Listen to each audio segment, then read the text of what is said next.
Share বাজারে সফল হতে চান? তাহলে আপনাকে আগে শিখতে হবে। আমি শোভনদেব ঘোষ, 2001 সাল থেকে একজন ইনভেস্টর এবং ট্রেডার, পাশাপাশি ফান্ডামেন্টাল এবং টেকনিক্যাল পড়াই বাংলা ভাষায়। বিস্তারিত জানতে সম্পূর্ণ ভিডিওটি দেখুন। শেয়ার উইথ শোভন লার্নিং প্ল্যাটফর্মে আপনাকে স্বাগত।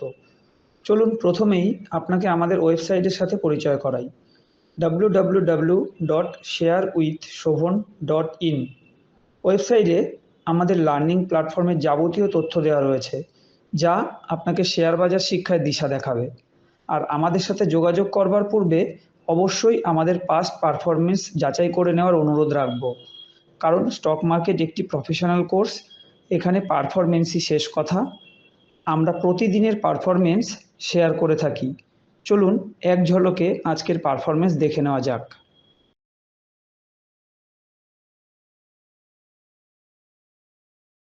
রয়েছে ইন্টারডে সেলিংয়ের পারফরমেন্স। আমি এরকম স্টক খুঁজে বার করা শেখাই, সেগুলো কীরকম পারফর্ম করছে সেটা দেখুন। এটা হচ্ছে পার্সেন্টেজে লেখা রয়েছে কত পার্সেন্ট আজকে লাভ পাওয়া গেছে। আর এরকম স্টক আমি খুঁজে বার করাই শেখাই, বারবার বলবো। প্রাথমিক অবস্থায় এরকম নীল কালারে থাকে, ট্রেড এক্সিকিউট হয়ে গেলে নীল থেকে সাদায় কনভার্ট হয়ে যায়। ইন্টারডেতে 1% টার্গেটকে যথেষ্ট ভালো টার্গেট বলে বিবেচনা করা হয়। সেক্ষেত্রে আপনারা দেখতেই পাচ্ছেন এখানে কোনটা কীরকম কী পারফর্ম করেছে। আজকে সেলিংয়ের লিস্টটা বেশ বড়, অনেক স্টক ধরা পড়েছে দেখতে পাচ্ছি।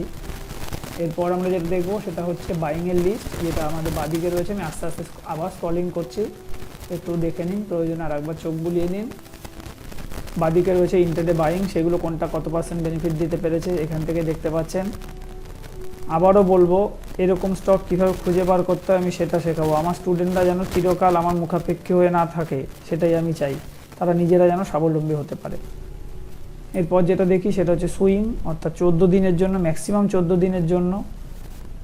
গতকাল পর্যন্ত এই দুটো কোম্পানি 14 দিন কমপ্লিট হয়েছে, কোনটা থেকে কত পার্সেন্ট বেনিফিট পাওয়া গেছে এখানে আপনারা দেখতে পাচ্ছেন।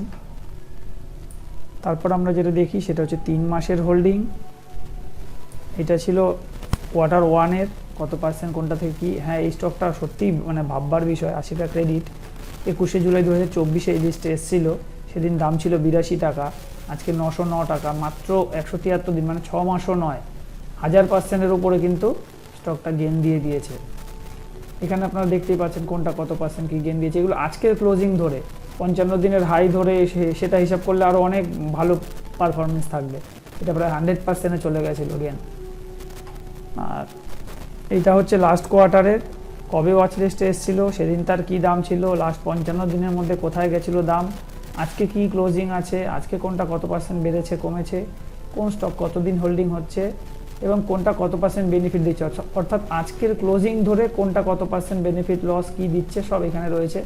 এর অ্যাভারেজ করলেও যেখানে প্রত্যেকের পোর্টফোলিও রক্তস্নান চলছে, ব্লাড বাথ চলছে, সেখানে কিন্তু আমার এই পোর্টফোলিওটা 4%-এর উপরে গেন এখনও দিচ্ছে।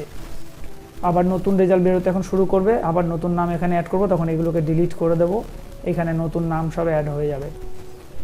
আর সবশেষে বলবো, যেহেতু আমি স্টক মার্কেট টেকনিক্যাল ফান্ডামেন্টাল পড়াই, আমার নতুন ব্যাচে অ্যাডমিশন নিতে হলে আমাদের ওয়েবসাইটে ভিজিট করুন sharewithshobhan.in, সেখানে যাবতীয় ইনফরমেশান পেয়ে যাবেন। এছাড়াও আপনারা চাইলে আমাদের সাথে ফোনেও যোগাযোগ করতে পারেন। এতক্ষণ যেটা দেখলেন এটা ছিল একটা সামারি পেজ, এখানে দেখতেই পাচ্ছেন অনেক পেজ রয়েছে। এবার সেই মূল পেজগুলোকে আপনাদের এক ঝলকে একটু দেখিয়ে দেবো, একই ইনফরমেশান। যেগুলো আমরা সেলিংয়ে দেখেছিলাম, আমি আস্তে আস্তে স্ক্রল করছি। আর এই শিট আমি কোনোদিন কারোর কাছে বিক্রি করিনি, আর কোনোদিন বিক্রি করবও না। এই শিট আমি তৈরি করেছি শুধুমাত্র আমার ছাত্রছাত্রীদের উদ্দেশ্যে, তাও সেটা আজীবন ফ্রি থাকে। এই পারপাসে আমি স্টুডেন্টদের থেকে কোনোদিন কোনো পয়সা নিইনি, আর আগামী দিনেও নেব না। এরপর আমরা যেটা দেখেছিলাম সেটা হচ্ছে ইন্টারডে বাইংয়ের লিস্ট। এই স্টকগুলো বাইংয়ের জন্য আমরা দেখেছিলাম আজকে। এখানে আরও অনেক ইনফরমেশান থাকে, সব কিছু ভিডিওতে বলা সম্ভব হয়ে ওঠে না। এটা হচ্ছে সুইংয়ের লিস্ট। প্রত্যেক দিন আমি এই অংশটা ঢেকে দিই, মোটামুটি এইভাবে আমি ভিডিওটা করি, এরকম নামগুলো ঢেকে দিই, এরকম ভিডিও করি। আজকে দেখুন ফিল্টারে কোনো স্টকই ধরা পড়েনি। এটাও কিন্তু আবারও বলবো আমি যে এটা একটা ভালো ফিল্টারের গুণ, যে কি পরিস্থিতিতে সুইং ট্রেডে স্টক না দেওয়াটাই ভালো। আর যেগুলো 14 দিন কমপ্লিট হয়েছে সেটা তো আপনারা সামারি পেজে দেখেছেন। এবার আমি মূল পেজে এখান থেকে ডিলিট করে দিচ্ছি। এখানে দেখবেন ফিল্টার হবে, ফিল্টার কমপ্লিট হলে এখানে নট অ্যাপ্লিকেবল সব লেখা চলে আসবে। এগুলো সবটাই ফর্মুলা দিয়ে করা।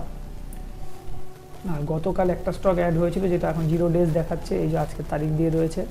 গতকালকে এটা ছিল হাই, এই হাই যদি আজকে ক্রস করতে পারে তবেই বাইং বলে বিবেচিত হতো, কিন্তু আজকের হাই 2620, তাই এটা আমি ডিলিট করে দিচ্ছি, এটা বাইং হয়নি। আর একটাও দেখুন 14 দিন কমপ্লিট হয়নি।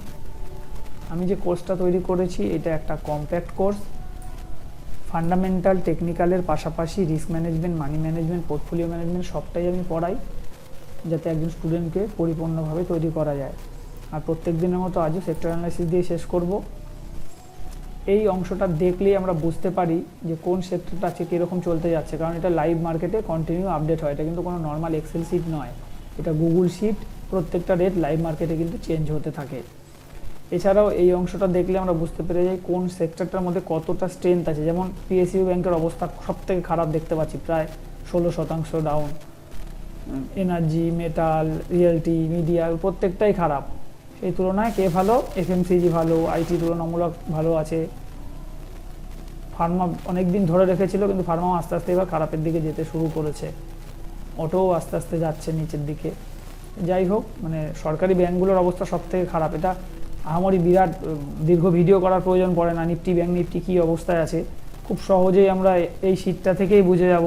এই থামস আপ থামস ডাউন দিয়ে আপনারা প্রত্যেকটা সেক্টরের পাশেই ইন্ডিকেশন পেয়ে যাবেন কার অবস্থা কী। দেখুন আইটি কিন্তু পজিটিভ ইন্ডিকেশন দিতে শুরু করলো আজ থেকে, এটা টেকনিক্যালি মানে এই যে সিগন্যালটা আসছে, টেকনিক্যাল কিন্তু ম্যাক্সিমাম সেক্টরে নেগেটিভ ইন্ডিকেট করছে। এর জন্য বড় দীর্ঘ ভিডিওর প্রয়োজন নেই, নিফটি ব্যাংক নিফটি কী অবস্থার মধ্যে আছে, এখনও পজিটিভ অবস্থা নেই, এইটুকু তো আমরা বুঝতে পেরে গেছি। আর স্মল ক্যাপ আমি এই কারণে এনে রাখি, small cap mid cap maximum লোকের ইনভেস্টমেন্ট স্মল ক্যাপের মধ্যেই থাকে, তাই এটাকে আমি বেশি গুরুত্ব দিয়ে দেখতে বলবো তুলনামূলক নিফটি।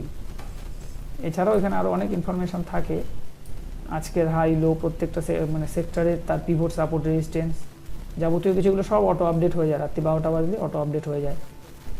আজকে যারা সম্পূর্ণ ভিডিও দেখলেন তাদেরকে ধন্যবাদ জানিয়ে আমি আজকের ভিডিও এখানেই শেষ করছি।